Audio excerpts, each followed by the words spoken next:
Hola y bienvenidos una vez más al taller del alfarero, donde estamos estudiando la vida de Jesús. La semana pasada terminamos precisamente dejando a Elizabeth disfrutando de su embarazo y decíamos que esta semana íbamos a comenzar el estudio yendo a una pequeña región, a un pequeño pueblo llamado Nazaret. Así que sin más preámbulos, comencemos.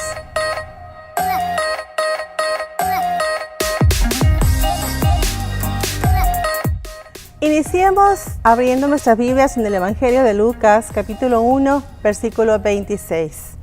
Leamos juntos. Al sexto mes, el ángel Gabriel fue enviado por Dios a una ciudad de Galilea llamada Nazaret. Cuando Elizabeth tenía 6 meses de embarazo, fue que Dios envió al mismo ángel que visitó a Zacarías para con María, al ángel Gabriel. El hecho de que se nos dice que fue el sexto mes del embarazo de Elizabeth que María tuvo esta visita del ángel es muy significativo, porque este dato nos va a ayudar para que podamos deducir cuándo ocurrió este encuentro. Pongamos atención. Recordemos que cuando estuvimos hablando de Zacarías, dijimos que él era un sacerdote y que por lo tanto era un descendiente de Aarón. En la época de David, había tantos sacerdotes que tuvieron que dividirlos en 24 grupos o 24 clases para que todos pudieran servir en el templo. Zacarías pertenecía al grupo número 8, que estaba lidiado por Abías. Él era el líder de ese grupo. Cada sacerdote servía en el templo por 2 semanas en el año.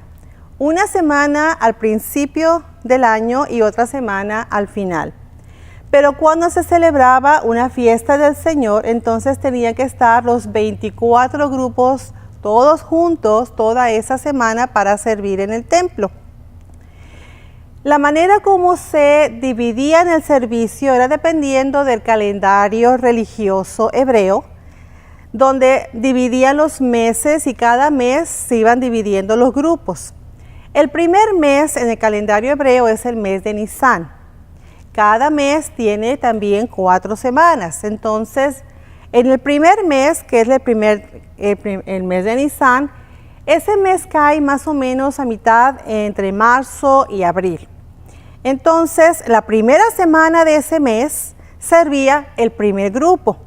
La segunda semana, el grupo número 2. Pero la tercera semana de Nisán tenían que servir los 24 grupos porque estaba celebrándose la fiesta de la Pascua, la fiesta de los panes sin levadura, y entonces todos los grupos tenían que estar toda esa semana. Después, en la semana número 4, ya el grupo número 3 retomaba. Después pasamos al mes número 2, que es el mes de Liar, que cae más o menos entre abril y mayo. Y la primera semana servía el grupo número 4, la segunda semana el grupo número 5, la tercera semana el grupo número 6 y la cuarta semana de ese mes el grupo número 7. Y entonces entramos al otro mes. El siguiente mes es el mes de Sivan. Ese mes cae entre mayo y junio. Y la primera semana de Sivan precisamente era cuando le tocaba servir al grupo número 8, que correspondía precisamente al grupo donde estaba Zacarías. Entonces, con estos datos podemos ver que Zacarías estaba sirviendo en el templo aproximadamente a mediados de mayo y junio, principios de junio. Él sirvió en esa semana y fue cuando él entra al templo, ve al ángel Gabriel, se queda mudo, pero no puede regresar a su casa porque la siguiente semana, la segunda semana de ese mes, están celebrando la fiesta de Shavuot, que es la fiesta de Pentecostés. Entonces tiene que quedarse porque todos los 24 grupos tienen que estar ahí sirviendo en el templo. Con esto podemos ver entonces que Zacarías estuvo sirviendo en el templo a mediados de mayo y principios de junio, pero no se pudo ir a su casa entonces por la fiesta de Pentecostés. Si Zacarías terminó su servicio en el templo entonces a mediados de junio y regresa, y que Elizabeth queda embarazada probablemente a finales de junio, entonces el sexto mes de su embarazo cae a mediados de diciembre, que es cuando el ángel Gabriel viene y visita a María. ¿Me estuvieron siguiendo? Es interesante, ¿verdad? Es un dato muy curioso. El ángel Gabriel vino a visitar a María para decirle que iba a quedar embarazada precisamente a mediados de diciembre. Mantengamos esa idea ahí porque vamos a desarrollar eso un poquito más adelante. Veamos entonces que podemos volver a leer ese mismo pasaje de una manera un poquito diferente. Lucas 1:26 al 27 podría decir así: a mediados de diciembre, el ángel Gabriel fue enviado por Dios a una ciudad de Galilea llamada Nazaret, a una virgen desposada con un varón que se llamaba José, de la casa de David, y el nombre de la virgen era María. Nos dice este pasaje que ella era virgen y que estaba desposada con José. El estar desposados es más que un simple compromiso de noviazgo. Era un contrato matrimonial que se llamaba betrotal. De acuerdo con la tradición judía, este contrato se hacía entre los padres del novio y la novia, o los padres de la novia y un amigo del novio. Había muchas cosas que tenían que hacerse, pero lo importante de esto es que al terminar toda esta ceremonia, todo lo que tenía que hacerse, se consideraba que la pareja era un matrimonio, aunque no podían vivir juntos todavía o tener intimidad, ya que la ceremonia de la boda no se había realizado aún. Para deshacer este compromiso matrimonial tenía que hacerse por medio de un divorcio. Así era de fuerte este contrato matrimonial.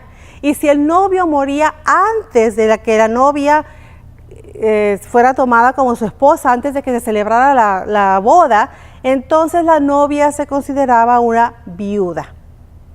Este contrato duraba un año, porque le daban un año al novio para regresar a su casa y para preparar la casa que iban a vivir, en la cual ellos iban a vivir. Después de que él terminaba esa casa, entonces ya se preparaba la boda, la ceremonia, y él venía por su novia para entonces sí llevarla a su casa y vivir con ella. De alguna manera, esto nos recuerda lo que Jesús mismo, nuestro novio, dijo en Juan 14:2. En la casa de mi Padre muchas moradas hay. Si así no fuera, yo os lo hubiera dicho. Voy pues a preparar lugar para vosotros, y si me fuere y os prepararé lugar, vendré otra vez y os tomaré a mí mismo, para que donde yo estoy, vosotros también estéis. Qué interesante, ¿verdad? Ahora, pregunta, ¿qué edad tenía María? Bueno, ella era una jovencita, probablemente entre los 13 y los 15 años de edad, pues de acuerdo con la costumbre judía de ese entonces, las mujeres podían casarse al cumplir ya los 12 años de edad. De hecho, una mujer a los 16 años que no estuviera casada se consideraba una solterona. Qué increíble, ¿verdad? Qué diferente es ahora nuestra sociedad. Pero sigamos leyendo más adelante. Vamos a Lucas 1, del 28 al 30. Y entrando el ángel en donde ella estaba, dijo: Salve, muy favorecida, el Señor es contigo, bendita tú entre las mujeres. Entonces el ángel le dijo: María, no temas, porque has hallado gracia delante de Dios. Cada vez que el ángel Gabriel ha aparecido hasta ahora, ha tenido que decirle lo mismo a estas dos personas: no temas, porque tomó por sorpresa a Zacarías y ahora tomó por sorpresa también a María. ¿Cómo no tenía que decirles no temas? Y de repente se les aparece ahí un ángel grandísimo del Señor cuando ellos menos lo estaban esperando. A Zacarías le dijo que su oración había sido contestada. A María le dijo que ella había hallado gracia delante de Dios. Qué increíble que un ángel te diga que has hallado gracia delante de Dios. Pero luego él continúa diciendo, y ahora concebirás en tu vientre y darás a luz un hijo, y llamarás su nombre Jesús. Este será grande, y será llamado Hijo del Altísimo, y el Señor Dios le dará el trono de David su padre, y reinará sobre la casa de Jacob para siempre, y su reino no tendrá fin. Estamos leyendo en las palabras que le dijo el ángel que Jesús tendría un reino. Las únicas personas que podían ser reyes eran los descendientes de David. Y el reino de David fue pasado de generación en generación.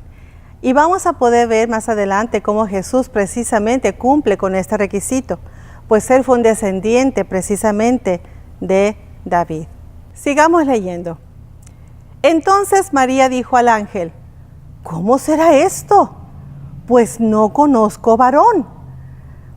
A diferencia de Zacarías, María no dudó de las palabras del ángel.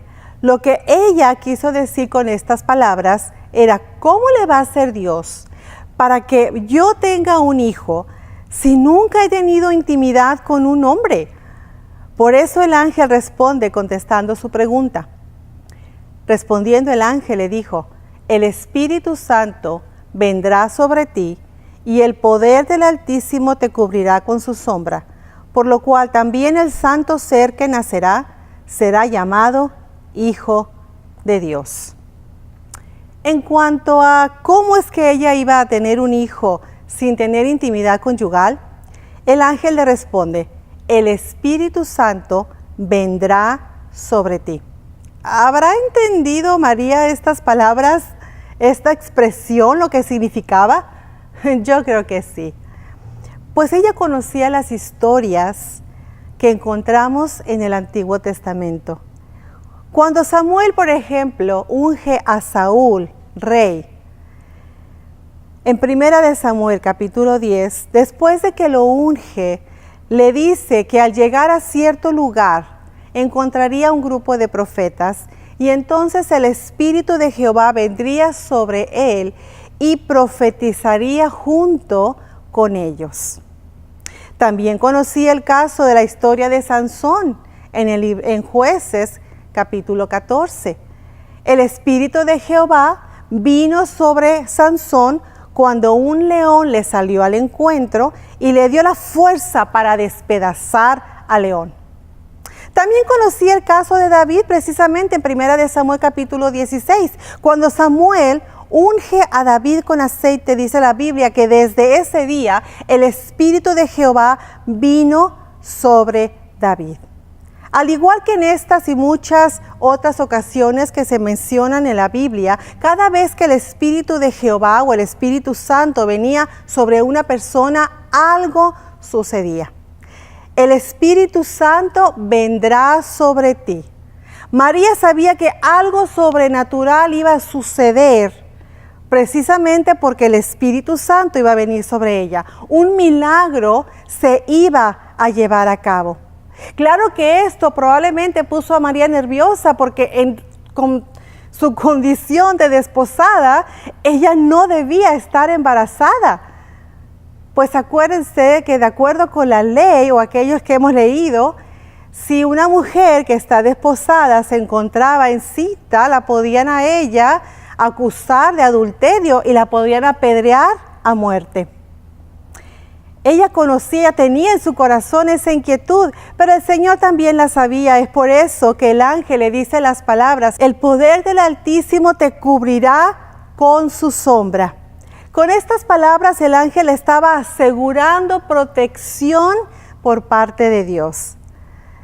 Para poder entender bien esta expresión como la entendía María, debemos conocer algo muy importante con respecto a la expresión te cubrirá con su sombra. Debido a que muchas de estas regiones eran regiones desérticas, se usaban carpas muy grandes para vivir y protegerse de los rayos del sol. Estas carpas eran llamadas sombras, porque muchas veces era la única sombra que los viajeros tenían para cubrirse. La sombra pues brindaba protección y brindaba abrigo. De la misma manera, cuando leemos en el Salmo 91, el que habita al abrigo del Altísimo morará bajo la sombra del Omnipotente. En otras palabras, el que vive conforme a la voluntad de Dios será protegido por Él. Entonces, Dios le estaba diciendo a María por medio de estas palabras: María, no te preocupes por este embarazo fuera de tu matrimonio. Yo te voy a proteger, yo voy a estar contigo durante todo este tiempo. Confía en mí, que nada te va a pasar, que nada te va a suceder. Y yo creo que igual que María, nosotros también podemos confiar en que cuando Dios nos da una palabra, cuando Dios viene a nuestra vida, podemos también morar bajo la sombra del Omnipotente como lo hizo ella. Pero dejemos aquí este estudio y continuemos la próxima semana para poder seguir hablando de lo que sucedió en la vida de María y del nacimiento de Jesús. Nos vemos la próxima semana. Dios les bendiga. Bendiciones.